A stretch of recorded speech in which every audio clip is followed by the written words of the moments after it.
Yes, sir. Thank you. On Turkey again, Josh. Today, the Secretary Kerry talked about whether Turkey's NATO membership might be a risk. Then State Department walked back a little bit. But I would like to ask you, do you see Turkey's NATO membership, if it doesn't adhere to democratic values and universal values, could be a risk going forward? Well, I think what is clear, again, I'm not going to get into hypotheticals about what might happen going forward. Our message to the Turks, both in public and in private, is to urge them to exercise restraint, particularly at this volatile time. We certainly don't want to see anybody taking actions that could lead to greater instability or more violence. There are important universal values and rights that are enshrined in Turkey's constitution, and we believe those values and rights are worth protecting. And we believe everybody has some responsibility for doing that, including the democratically elected civilian government of Turkey. We'll make that point clear in public and in private. That is a priority that we've emphasized in our interactions with the Turkish government prior to the recent failed coup attempt. And it's a message that we'll continue to deliver even in the aftermath. As it relates to Turkey's membership in NATO, even in those periods in Turkey's recent history where they haven't had a democratically elected civilian government, they've been members of NATO. So that's a relevant fact. But we certainly believe that the people of Turkey have benefited significantly from a commitment to democratic values and the protection of freedoms that are enshrined in Turkey's constitution. And we certainly want to urge everyone to support those values moving forward. Last 72 hours, there have been 25 news websites in Turkish shut down. There are lists being published for those journalists to be arrested. I have a journalist friend, just there's a statement warrant issued this morning.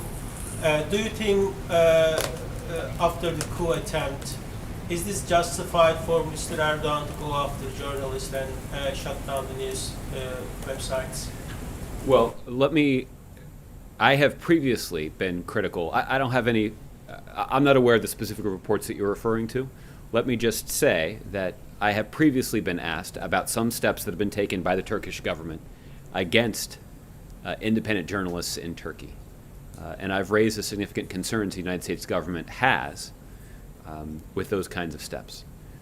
The fact is, freedom of the press is one of the rights that's enshrined in Turkey's constitution, and we believe that's a freedom that's worth protecting. I do also recall on a recent visit to the United States that some members of President Erdogan's entourage were engaged in a scuffle with some journalists here in the United States. That certainly is conduct that we do not condone at all. The United States strongly believes in the importance of press freedom. We believe that freedom of the press is critical to the strength and success of our democracy here in the United States. And we believe that's a universal human right that extends to other countries as well. Fortunately, in this case, it's enshrined in Turkey's constitution. And we believe that the democratically elected civilian government of Turkey should protect it, and we believe that everybody in Turkey should protect those kinds of practices and traditions that have been critical to Turkey's success as a country and as a society. Can you tell us, when did you first know the coup was happening? Do you have an initial report? What time was that, on July 15th, or the day before? When did you learn about it? Well, again, I think I don't have a specific timestamp to share with you. Obviously there were a lot of public reports about unusual military movements inside of Turkey. Obviously, U.S. officials are in regular touch with their Turkish counterparts. So there presumably were reports that went beyond just the public reporting on this matter. But obviously it was a confused situation inside of Turkey for several hours. I think that was true of the people inside of Turkey, including the Turkish government. And there was not a lot of clarity for people outside of Turkey about what exactly was happening. But obviously, Secretary Kerry has been in frequent touch with his Turkish counterpart. President Obama was on the phone with his Secretary of State to hear firsthand about some of those conversations, and from information that was being collected by the State Department that obviously has a substantial presence inside of Turkey. The President convened a conference call with many members of his national security and foreign policy team on Saturday morning, where he was briefed with the latest information. So the President has a variety of mechanisms for staying up to date on fast-moving global events, and that machinery was well exercised over the weekend. So you didn't know before it happened? This was one final question. You knew before it happened, or when it started? What was it? Do you? Well, I don't have a lot of I don't have any sort of intelligence assessment or intelligence information to share, but I think it's fair to say that the nature of a coup is that not many people know in advance before it happens. All right, Mark. Josh, I'm curious. You've been asked now, by my count, at least 2 or 3 times, the simple question, is Turkey's NATO membership secure? And you don't answer yes or no. You answer by saying, we hope they show restraint, protect rights at home, etc. But that sort of puzzles me. Why isn't this a simple yes or no question? Is Turkey's NATO membership secure? Well, I'm not trying to be obtuse here.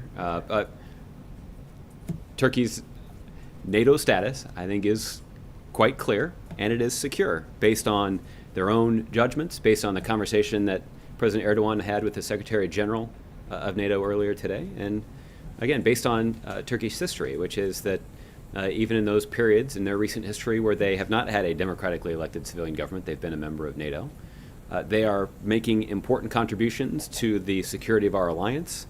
We also have an important national security relationship with them when it comes to fighting ISIL and other extremists in Iraq and in Syria. So, the United States has an important relationship with Turkey, including a national security relationship that benefits both our countries and the citizens of both our countries. Okay, Mark. Josh, let me stick with Turkey for a second, because there's another question that I think is a yes/no that I still don't think you've answered, which is, did the U.S. have any prior knowledge that a coup is going to be taking place in Turkey? Well, and again, I think in this situation, I just don't have an intelligence assessment to offer, but I think it is. I think the very definition of a coup is that not many people are aware of a secret plot to overthrow the government. I can't speak to what may have been known by an individual U.S. intelligence officer, but I think what is clear is that even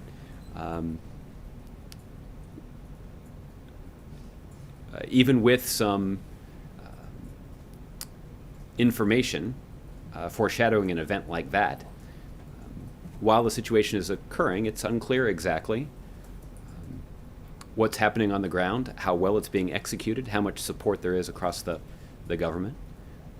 But what's clear is that the United States has always and will continue to strongly support the democratically elected civilian government of Turkey. The United States government is strongly supportive of Turkey's democratic institutions and traditions, and it's why we've been unequivocal in condemning the failed coup attempt.